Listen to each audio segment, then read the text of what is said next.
Welcome back to CAMPR and to a unique journey through the heart of the Red Centre of Australia with a bunch of mates from ARB.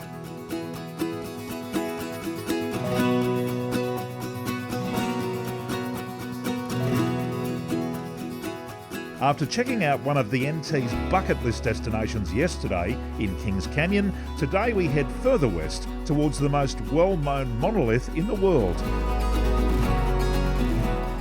Bunking out of Kings Creek at 7 a.m, as per team leader Jamie's request, was never going to be easy, but we almost did it. I was finding it oh so hard to leave the comfy surrounds of my ARB swag. We've woken to grey skies this morning and the threat of rain, something of a novelty here in the Red Centre and hopefully a sign of good luck.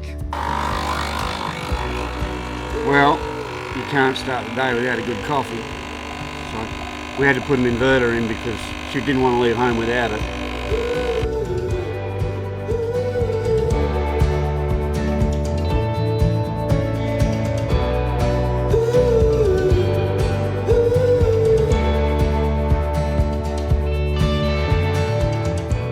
Today we're going to go and check out Ayers Rock. I've never been there before. Yeah, we're very excited about today. We're going to either climb the rock or cycle around the bottom, just depending on the weather.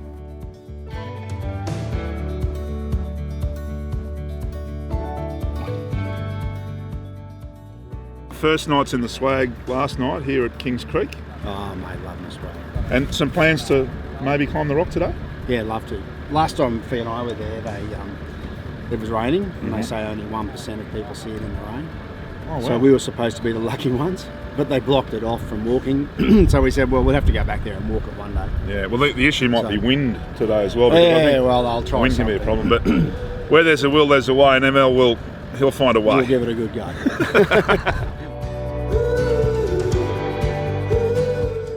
Going well so far? Yeah, mate. We're all well? Great trip, mate. It's been fantastic. You're a scout again today. You're going to push us out the front? Yeah, it's a pretty easy run today, mate. All bitumen in the Uluru there, Uluru. so doesn't matter who goes up front today. Righto, we'll get cracking? Yeah, let's do it. Let's go.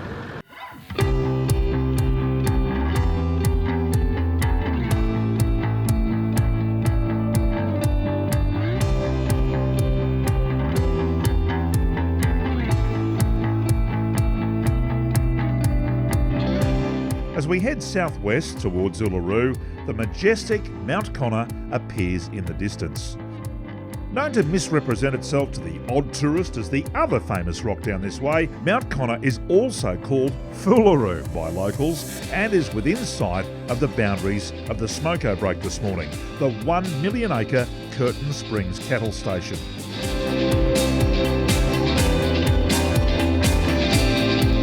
Typical of one of those outpost type places that you'll find in the outback, place where you can get fuel, you can also get something to eat, but they all have their unique footprint. This one's got some native bird aviaries, and you can see in the distance Mount Connor.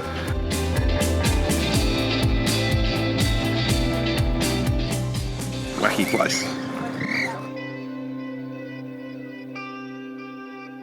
The sky seems to be getting greyer, if anything, as we continue our journey southwest. Until a moment when we first glimpse what we've come all this way to see.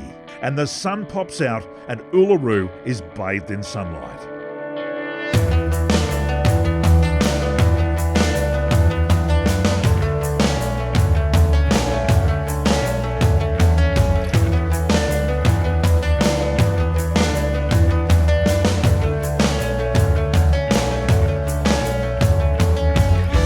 Before we do anything, we must go for the obligatory car shots in front of the rock.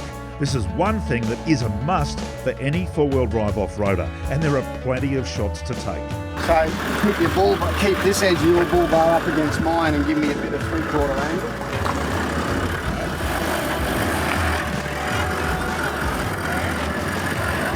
Keep going.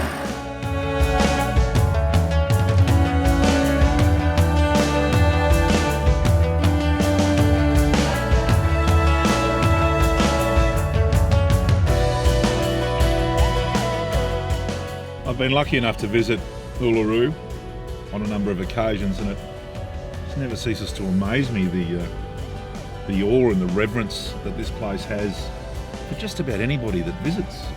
It is just so striking. It's, literally breathtaking. When you see this thing for the first time from a distance, it's incredible. But then to get up close and almost touch it is something very, very special.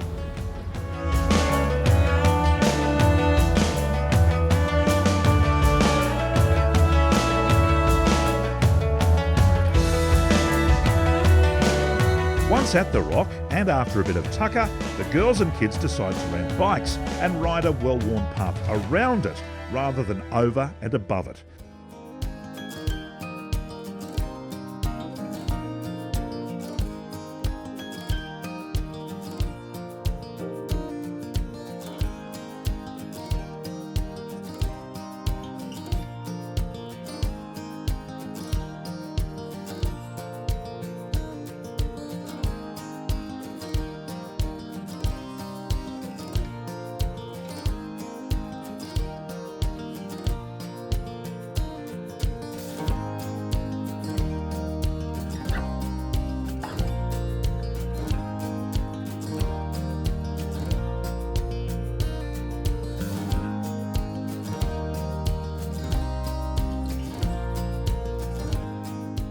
You may have heard that the rock will be closed to climbers in the not too distant future. That is in fact the case for a number of reasons, from cultural sensitivity through to safety. A Japanese man died on the rock as recently as 2 months ago, taking the death toll to 37 since records began being taken in the 1950s. Better to fall off a bike, I reckon. It was great. That was fantastic, hey? That was good. It was very good. We thoroughly enjoyed that. That was good.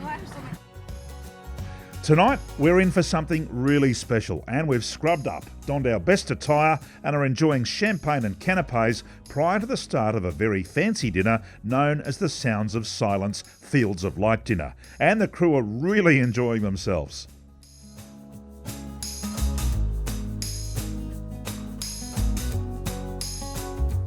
The dinner itself is a short walk away in the dunes, where we feast under the stars and wait for the field of lights to arrive.